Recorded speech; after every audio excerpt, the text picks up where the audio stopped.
이사야 43장 1절 야곱아 너를 창조하신 여호와께서 지금 말씀하시느니라. 이스라엘아 너를 지으신 이가 말씀하시느니라. 너는 두려워하지 말라. 내가 너를 구속하였고 내가 너를 지명하여 불렀나니 너는 내 것이라. 내가 물 가운데로 지날 때 내가 너와 함께 할 것이라. 강을 건널 때 물이 너를 침몰하지 못할 것이며 네가 불 가운데로 지날 때 타지도 아니할 것이요 불꽃이 너를 쓰러지도 못하리니 대저 나는 여호와 내 하나님이요 이스라엘의 거룩한 이요 내 구원자임이라. 내가 애굽을 너의 속량물로 구스와 스바를 너를 대신하여 주었노라. 내가 내 눈에 보배롭고 존귀하며 내가 너를 사랑하였은즉 내가 내 대신 사람들을 내어주며 백성들이 내 생명을 대신하리니 두려워하지 말라.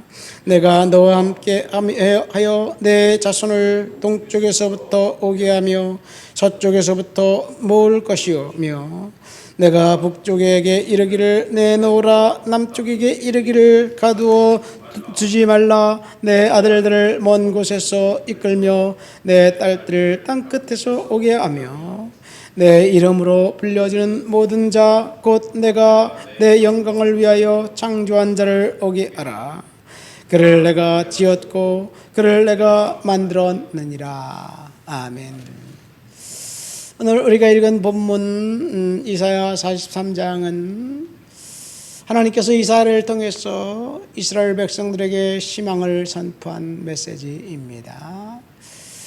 이사야는 우시야 왕이 죽던 해 이제 그 사역을 시작해서 요담, 아하스, 히스기야, 므낫세 왕 때까지 6명의 왕이 죽던 해에 시작을 했으니까 6명의 왕이 통치하던 시대에 선지자로 부름을 받아 사역하다가 므낫세 왕 때 톱으로 이제 잘려서 죽임당한 순교한 선지자입니다. 요담, 아하스, 히스기야, 므낫세 이 왕들의 면면을 보면 히스기야 왕만 빼고 전부 다 사악한 왕들입니다. 악한 왕들, 하나님을 거부하고 멸시하는 왕들이 통치하던 시대에 하나님의 말씀을 예언했더니 얼마나 그 인생이 고달팠을까요? 이사야가 예언을 해도 사람들은 거부하고 듣지 않습니다. 그래서 결국 이사야는 그 유다의 멸망과 심판을 예언해요. 39장까지 멸망과 심판을 이야기합니다. 39장 바로 직전에 35장부터인가요? 히스기야 왕의 이야기가 나옵니다. 히스기야 왕의 이야기는 히스기야는 하나님 앞에 성군이죠. 왜 히스기야가 성군이 되었냐면 히스기야가 통치하기 시작한 지 한 3, 4년 만에 북왕국 이스라엘이 아수르에게 멸망을 당하고 그리고 이스라엘도 아수르에게 침략을 당해서 전쟁에서 집니다. 몇몇 성읍을 빼앗기고 그리고 또 그 전쟁 배상금, 막대한 전쟁 배상금을 지불할 수밖에 없는 형편이었어요. 그러니까 너무 고달팠어요. 그래서 히스기야는 하나님 앞에 매달리고 하나님을 높여드리고 그리고 기도했던 기도의 사람이었습니다.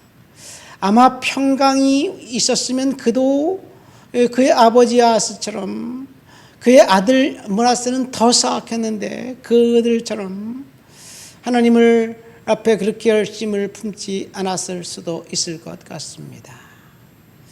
왜 그러냐면 전쟁이 끝나고 난 다음에 이제 그 하나님 앞에 기도해서 아수르가 18만 5천 명이 송장이 돼버려요. 병사들이. 그리고 아수르 왕이 허겁지겁 본국으로 도망가 버리고 전쟁은 끝납니다.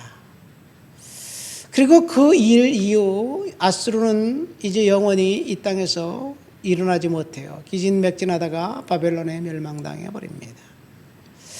공교롭게도 전쟁에서 이기고 히스기야가 죽을 병이 들었을 때 기도로 15년간 생명을 연장받고 난 다음에 그 다음 히스기야 왕의 행적 15년간 행적은 성경에 나와 있지 않습니다.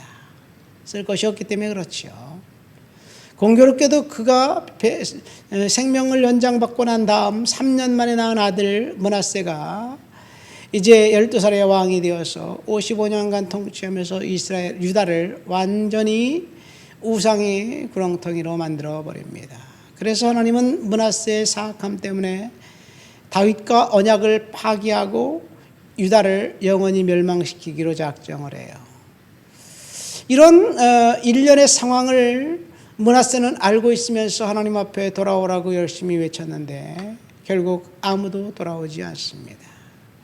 그래서 유다는 멸망당할 것이지만 하나님이 이제 동서남북 남북 사방에서 땅끝에서 먼 곳에서 다시 이 땅에 남은 자들을 돌려보내서 이스라엘 나라를 회복할 것을 이야기하고 있습니다. 이것이 오늘 우리가 읽은 본문 이사야 43장의 이야기예요. 예레미야는 직접적으로 70년이 차면 하나님께서 이제 고국으로 돌아오게 해 주겠다라고 예언했고, 이사야는 동서남북 먼 곳 땅끝에서 내 백성들을 다시 이 땅으로 불러 모아 줄 것이다. 그렇기 때문에 두려워하지 말라는 이야기를 오늘 본문은 하고 있습니다. 여러분, 하나님이 7절 말씀 보니까 이렇게 이야기하고 있어요. 7절에 내가 내 백성들을 이 땅에 돌려보낼 것인데 그 이유는 7절에 내 이름으로 불려지는 모든 자 곧 내가 내 영광을 위하여 창조한 자를 오게 하라. 내가 그를 지었고 내가 그를 만들었다. 그런 이야기를 합니다. 하나님께서 창조한 자, 그를 지었고 만든 자, 그를 이 땅에 다시 불러 모아서 하나님을 섬기는 새로운 나라를 세워주시겠다고 만들어주겠다는 이야기예요. 이것은 바로 저와 여러분들을 이야기합니다. 동서남북 먼 곳 땅끝에서 오게 하라. 이 본문의 그 직접적인 메시지는 유다의 회복을 이야기하지만 간접적인 메시지는 하나님의 나라, 하나님의 백성들을 하나님이 모으시겠다는 이야기예요. 어디서? 동서남북 먼 곳 땅끝에서. 천국을 이야기하고 있습니다. 우리를 하나님께서 천국 백성으로 만들어서 하나님 나라의 백성, 하나님을 예배하는 자녀 삼아 주시겠다는 이야기입니다. 저와 여러분들을 하나님이 이제 예수 그리스도의 보혈의 은혜, 십자가의 은혜로 구원해서 하나님을 찬양하는 하나님의 백성으로 만드시겠다는 이야기예요. 그래서 우리들에게 하나님의 자녀, 하나님의 백성 신분을 갖고 살아가는데 사실은 우리는 이중 멤버십이에요. 이중 시민입니다.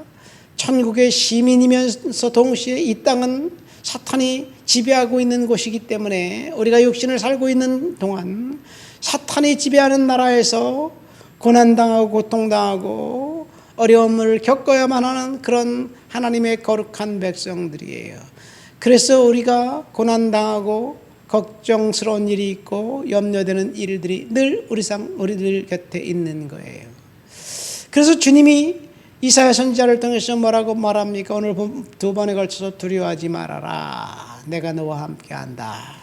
두려워하지 말아라. 내가 너를 구속하였고 지명해 불렀다. 그런 이야기를 합니다. 여러분, 하나님께서 저와 여러분들을 구속했고 지명해 불렀다고 그 말씀 확실히 믿으시기를 예수님의 이름으로 축원드립니다. 우리는 하나님의 자녀들이, 하나님의 백성들이에요. 그러나 이 땅은 사탄, 공중권세 잡은 사탄이 지배하는 나라에 살고 있는 하나님의 백성들이에요. 그래서 우리가 이 땅 사탄의 나라에서 하나님의 나라 백성으로 살면서 사실 고난당하고 고통당하는 것이 정상이에요. 아무런 고통이 없고 염려가 없고 걱정이 없고 그리고 승승장구한다면 그것은 하나님의 백성이 아닐 가능성도 있어요. 사실은. 생각을 해보세요. 우리가 부자 부모가 있다. 부자 부모에게 자녀들은 부모의 것이 다 자기 것이 아니겠어요? 그래서 부자 부모는 자녀들을 금이야 오기야 키우겠지요.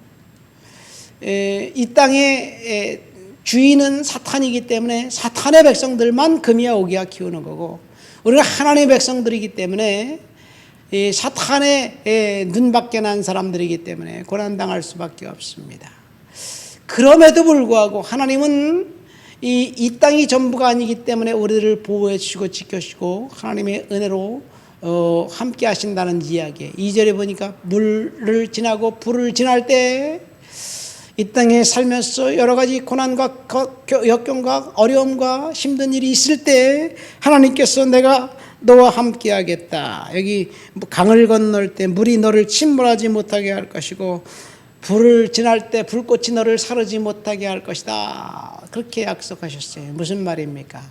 하나님이 완벽하게 우리를 보호해 주신다는 이야기예요. 비록 우리가 고난 가운데 힘든 상황이 있을지라도 하나님께서 완벽하게 보호해 주신다는 이야기입니다. 4절 말씀해 보니까 내가 너를 보배롭고 존귀하게 여겼고 내가 너를 사랑했다.